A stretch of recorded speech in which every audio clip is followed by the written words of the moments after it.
Welcome. Thank you, everyone, for showing up.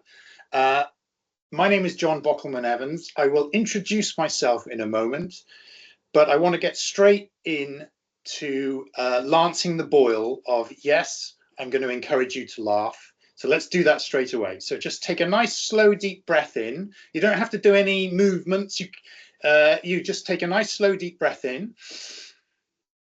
And as you breathe out, allow a smile to come onto your face, okay? If it doesn't come naturally, make it come, okay? So grimace if that's required. Use your fingers even as you breathe out, and then breathe in again. This time, as you breathe out with a smile, just think to yourself, I am here now. So for the next hour, 45 minutes, whatever it is that we're on this call, try and be as present as you can possibly be.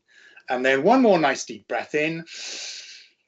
And this time as you breathe out, just make a basic laughter noise, which is a ha, ha, ha. It's almost like a sigh, but it's going to build to something else. Ha. Everyone knows ha, and I'll explain the origin of ha in a moment. So you've done one ha, try this. Ha ha.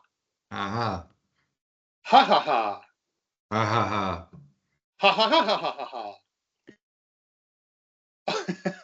So I can't hear anyone now. Would it be okay if everyone turns their microphones back on? Because we are all much more likely to laugh if we can hear other people laughing rather than just sort of seeing them miming. I mean, I really was enjoying between Jon and Paul's laughs. I really was enjoying. And do you see what's happening there? That we did the ha ha ha ha ha, and then suddenly there's a bit of genuine humor comes in, and you have this interplay between what might be a little bit of a forced laugh. Oh, he's asking me to go ha ha ha ha ha. I'm going ha ha ha ha ha. It's not really very funny. It's not really a genuine laugh. And then suddenly something happens, the miming, the interplay, and now so there's this kind of dance that happens when you do laughter, between laughter that you are making yourself do, and then something happening and the laughter being natural and real. We'll come back to that later as we go as well. So let's do one more of these. So ha ha ha ha ha ha ha. And then you do it. And then we're going to step it up. We're going to cover the 3 basic laughter noises. So we've covered ha ha ha ha. Now we're going to do ho. Ho ho. Ho ho.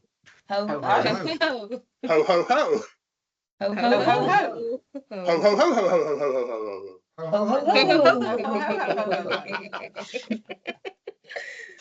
And so we've done the ha and the ho. Let's move on to the final, third advanced level of laughter, which is the high-pitched, slightly hysterical, giggly, losing control.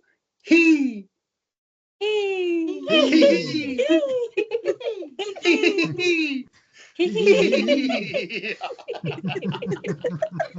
Fantastic. You're very good at this.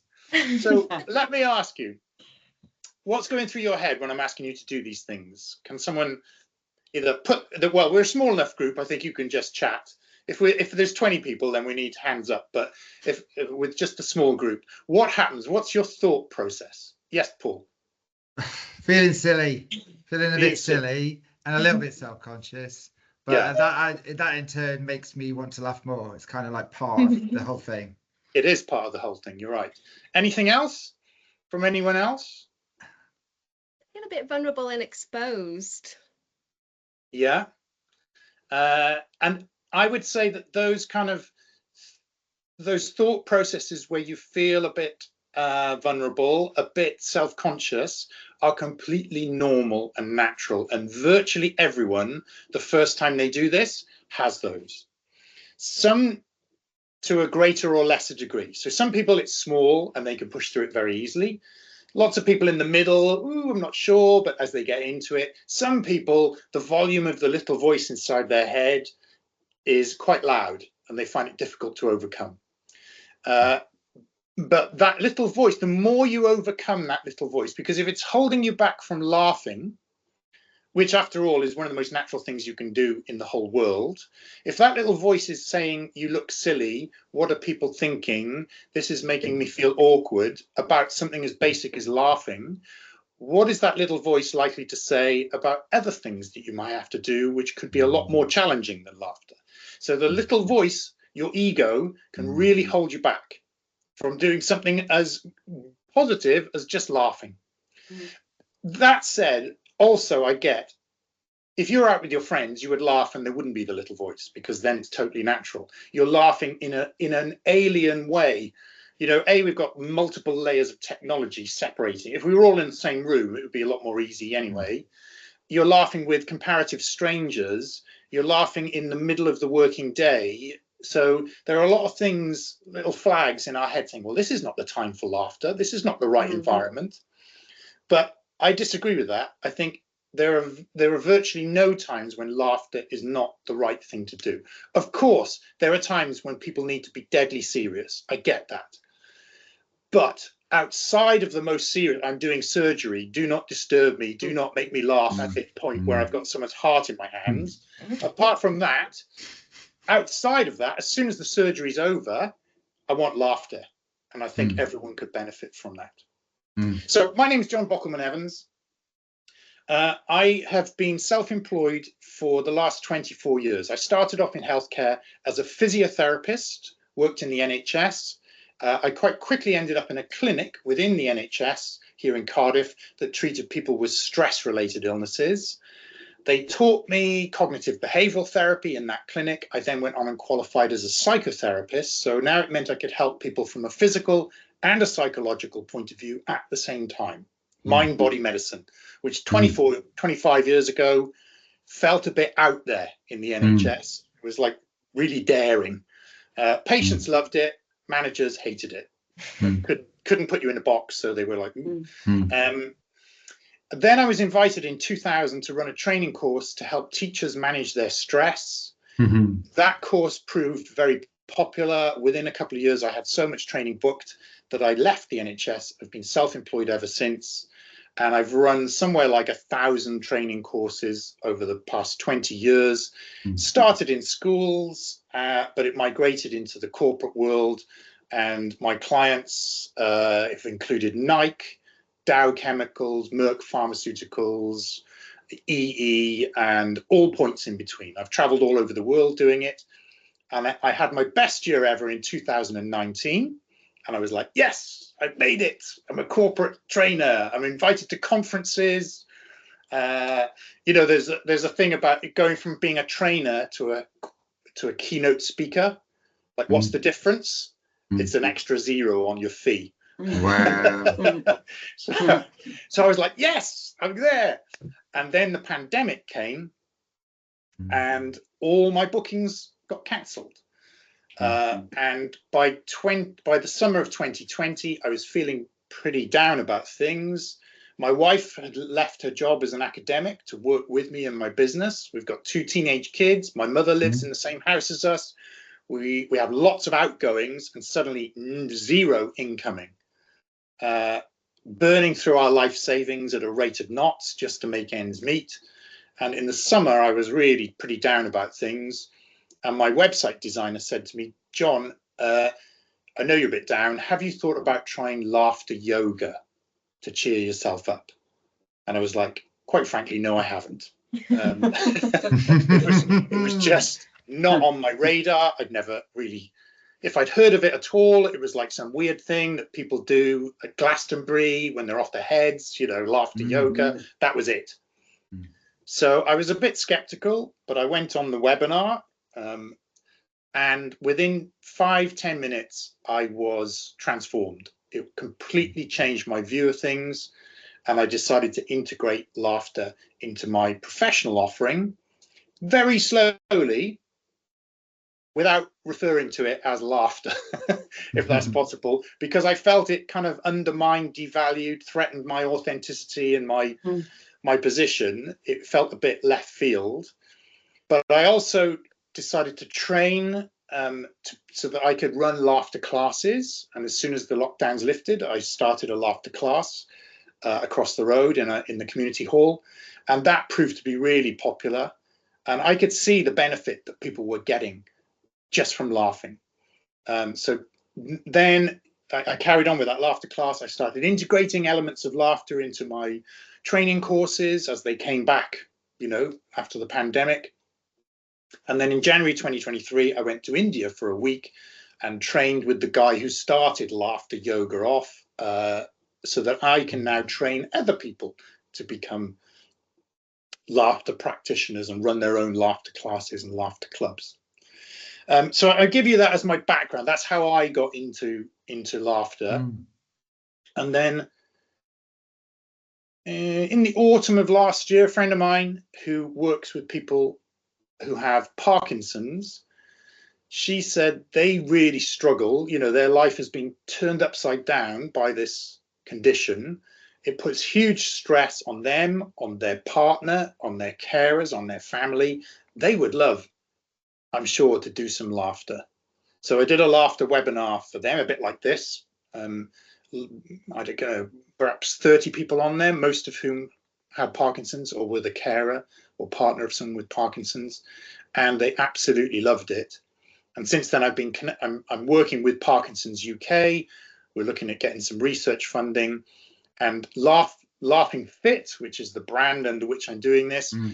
What I'm aiming to do is bring laughter to underrepresented and marginalized groups like those with chronic illnesses, disabilities, and the elderly, people for whom laughter has been removed from their lives. Because most of us take laughter for granted, don't we? It's just there.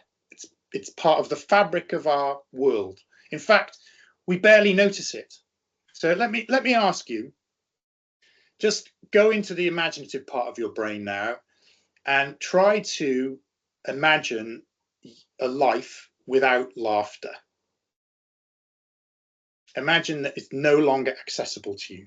And if you think back to all the most memorable, positive moments in your life from your early days, your kids' birthday parties, your own 7th birthday party, 10th, 12th, whatever, the Christmases, the 18th and 21st, the more significant birthdays, maybe graduations, engagements, getting married,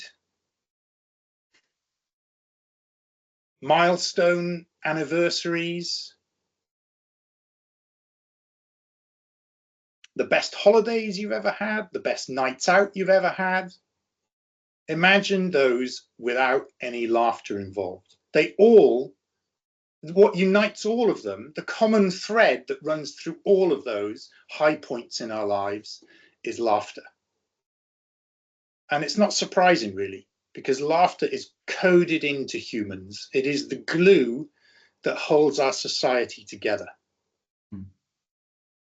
And the less laughter we have, the more fragmented our society becomes. Oh, my camera just decided to turn itself off. We can see you still, John. We can hear you still, John. Sorry. Anyway, I think it's too hot in this room. You're back. So, and what we know is that laughter has been decreasing in the workplace. I mean, that's the focus of this particular webinar, is laughter in the workplace. So everyone likes to laugh. Everyone virtually can laugh. But for various reasons over the last few years, whether it's because of working from home, so we just do not have access, we're not interacting with colleagues in the same way, whether it's because of the ever-growing productivity pressures on all of us, companies have been turning the screw, right? You don't have a work break anymore. You don't have a coffee room. You don't do this. You sit at your desk. You just stay plugged in. We monitor every hour. You need to be every minute. You need to be on it. There's no water cooler chat and discussing what you saw on the telly last night. And that's been in lots of workplaces squeezed out. There's also concerns about what people can laugh at. People are nervous now. Yeah. can I laugh? Is that appropriate? And I'm not talking about making, obviously just racist or misogynist jokes like back in the 70s, but even just, the day to, is that something I can, so people are nervous and worried about that. And I think also there's a general background to society of over seriousness now. Again, from the pandemic to the cost of living crisis, to the environment, to conflict going on, we are all taking life incredibly seriously. And that means laughter gets squeezed out, which is ironic because laughter is absolutely vital. And it's no surprise to me that mental health problems, the rates of mental health, reported mental health issues, is increasing at the same time that laughter is decreasing. That is not a correlation, it's a cause and effect. We need laughter to help us deal with life. There's a brilliant, I'll put the link up now, but there's a brilliant YouTube documentary called Laughology. And in it, the guy travels to Baffin Island, which is part of Greenland, where Inuits live. And it's one of the harshest environments you can possibly imagine living in. And they've been living there for thousands of years. Where it's dark for 7 months of the year, and it's regularly -30, and you could easily fall through the ice and be, instantly frozen in the water. And the Inuits have a culture of spontaneous laughter for no reason. They have laughter competitions, and it's built into their culture. And when you watch this, they turn around and they say, yeah, we think white culture is way too serious. And the only reason we can survive in one of the harshest places on Earth is because we have built laughter into our survival mechanism. We do it, it de-stresses us. Otherwise, we'd have no chance of living here. It would just be overwhelming. And I think, okay, we don't live on Baffin Island, but I think if we don't turn the tide on this, if we don't find a way to make laughter more prevalent in our society for everyone, in workplaces, for underrepresented groups. It can't just be for people who can get out to the pub on a Friday night. Oh yeah, we had a great laugh. Yeah, but that's where lots of people laugh, but there's plenty of other people who don't have access to that. Okay, let's laugh again. Don't question, don't judge, just do this with me, okay? I want you to pretend that you are an actor and you are auditioning for the part of happiest person in the world. It's a speaking part. It's a speaking part, but the only line you have to learn is very good, yay. So you really, really want the part. Okay. And you're not just going to turn up to the audition and go, oh, very good, yay, because that's not going to get you the part. You're going to go, very good, yay. And we're going to do it 3 times. If you can stand up, please do stand up. If you need to warn other people in your vicinity, then warn them now, because you could well get loud. We're going to do it 3 times after 3. Are you ready? Yes. 1, 2, 3. Very good. Very good. Yay. Very good. Yay. Very good. Yay. So my camera has never turned itself off before, but it's now turned itself off 4 times. That's very good. Very good, yeah. So actionable takeaway number 1 for you. Start your day with 3 very good yays. Okay, so what we're doing there is activating joy.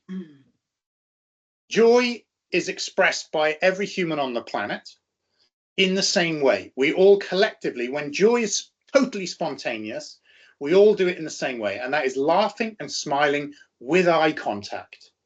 So if you can recruit someone else into this madness, a partner, a friend, one of your kids, a colleague, your boss, if you've got the right kind of boss, you say, every time I walk into the office and I see our eyes meet across the office, I want you to go like this. Very good, very good. You've got to get someone else. You want a champion in on this with you, someone to remind you, because there'll be days when you walk into the office when you're really pissed off. You know, when you've had a bad day, the commute's been awful, and you're like, oh, I don't feel it. The person sees you and they go, very good, very good. And you go, oh, piss off. You and they don't let you off the hook. That's the point. They don't let you off the hook. And they go, very good, yay. A very good, yay. So the more people you can recruit into a little process whereby you do that, the more likely it is to keep going. Yeah. And it sets the tone. So what we're doing there, the eye contact, the laughter, the smiling, then the other things that activate joy are dancing. Well, we're not dancing, but we're moving around. Okay, so I would definitely, you know, clapping our hands. People do that when they, yes, that's a spontaneous thing. We're doing it deliberately. When you clap your hands, it activates all the acupressure points on the palms of your hand, which energizes you. And then we are throwing our hands in the air in this posture. This is the universal body language of I am a winner. I will not. I don't know if it's your camera, but you're frozen, John. So I can't know. I don't know what the hand gestures are that you're just doing. It is my camera, which has now turned itself off 5 times. It's so good, John. It's great. It's making it as well. Yeah. This is the body language of I'm a winner. I'm not being beaten. Life will not get the better of me. You watch little kids in the playground, primary school, they do this all the time. Yeah, yeah, yeah. They do. Yeah. As adults, So true. can you even remember the last time you went like this? Can you even remember the last time you felt like a winner and expressed it physically? So our mind-body connections are 80% body to mind.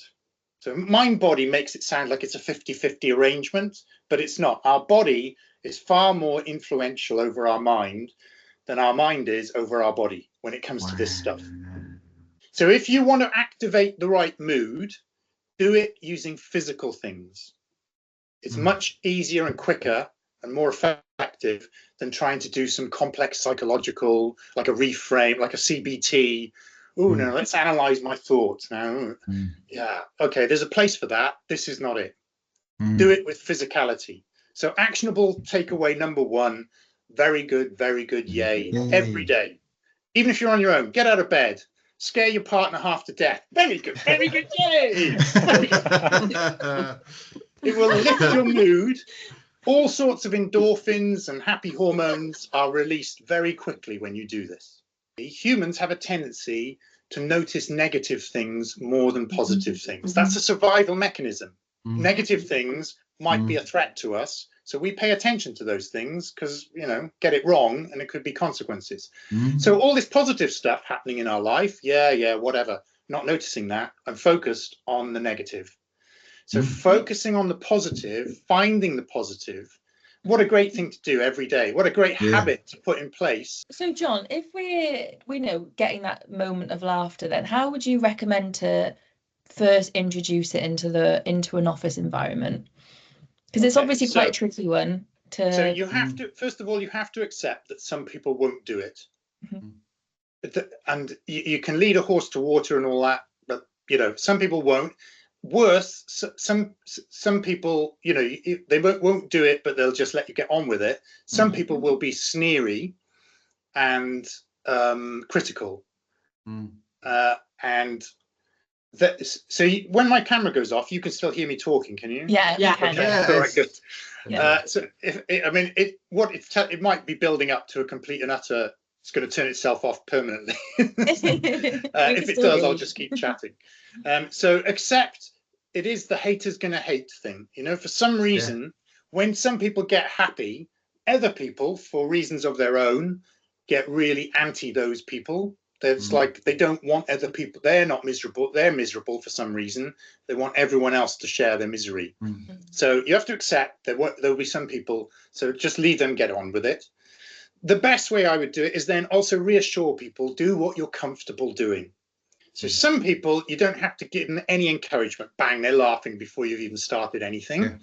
Some people, you know, they'll do it a little bit, but then the voice kicks in, then they feel uncomfortable. That's fine. Do what you're comfortable doing.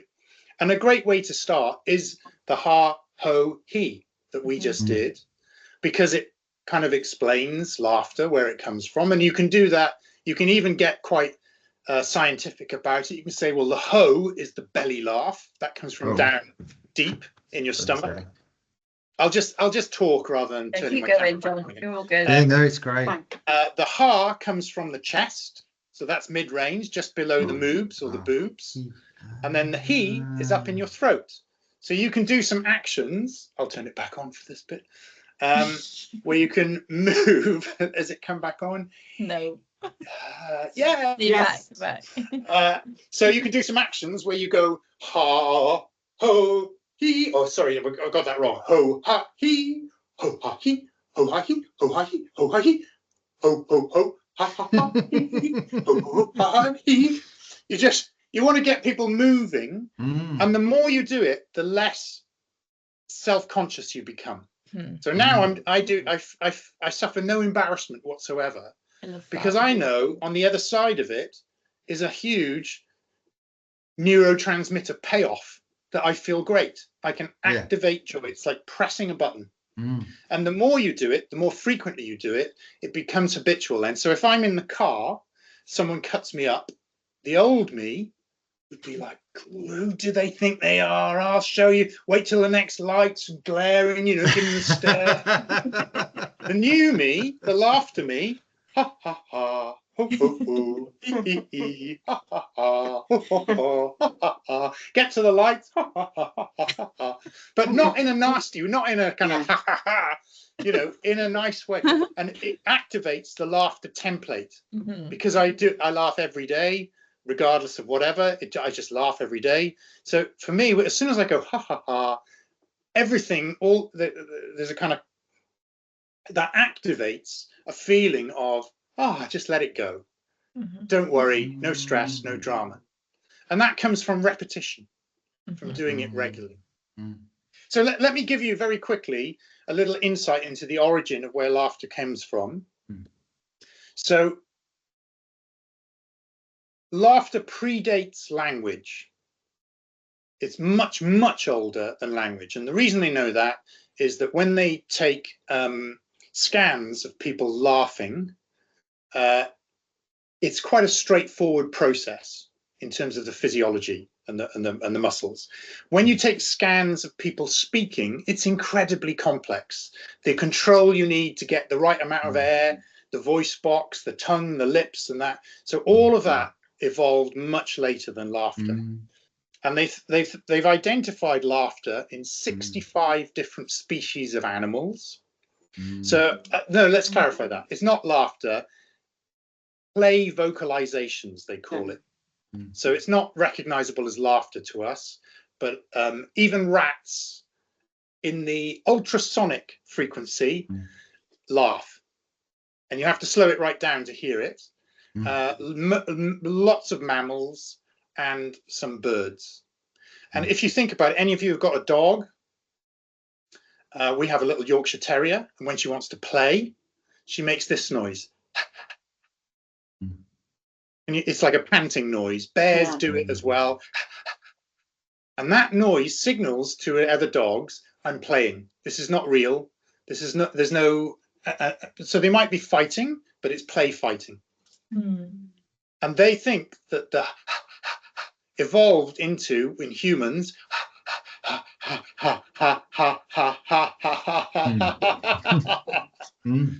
That's so interesting.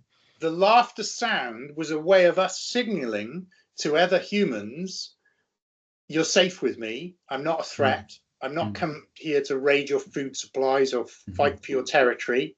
So they think it was the very earliest form of humans communicating to say, let's get together, let's We're okay together. And that's why when you laugh with someone now, when you really laugh, you know, when you have a moment where you really laugh, your brains are completely in sync. It's one of the few times, you know, sex is another time when you're really engaged, but laughter can be a time when you're absolutely in tune with that other person, even a complete stranger. You know, it happens occasionally. A situation comes about where you just laugh over something, I don't know, crazy with someone you barely met. And in that moment you're connected, and it's like, yeah, we're okay together. We're on the same team. So that's why, that's the other reason why laughter is so important in relationships, not just with your partner, but of course that matters, but with your friends. So friends where there's no laughter, friendships where there's no laughter don't stay friendships. Yeah, absolutely. It's really difficult to sustain a friendship without laughter.